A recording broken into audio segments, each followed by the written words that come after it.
नमस्कार शेतकरी बंधूंनो, आज आम्ही धरणगाव तालुक्यातील सोनवत गावात बिगी या व्हरायटीचा पीक पाहणी काम बघतोय.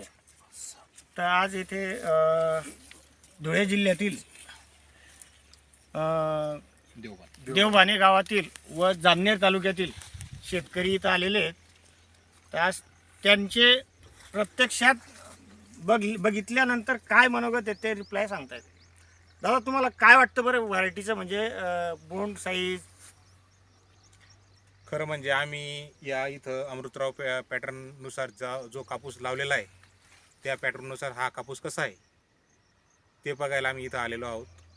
आणि त्यानंतर म्हणजे योगायोग झाला, कंपनीचे प्रतिनिधी आम्हाला भेटायला त्यावेळेस मिळून गेले.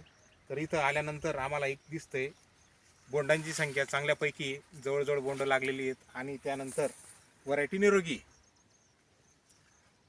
जास्त रोगाचा प्रादुर्भाव त्याच्यात दिसत नाही. जास्त रोगाचा बोंड प्रादुर्भाव पण जवळपास साईज मोठी आहे साईज मोठी आहे. आणि कमीत कमी किती ग्रॅमचं बोंड आहे याचं? आम्ही कंपनी सांगते 7 ते 8 ग्रॅम. पण तुमचं काय वाटतं की बा ते किती ग्रॅम पर्यंत येऊ शकतं?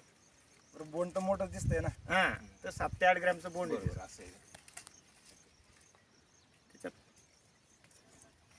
सगळ्यात महत्त्वाचं प्लस पॉईंट काय आहे, तिची सरकी जाड आहे.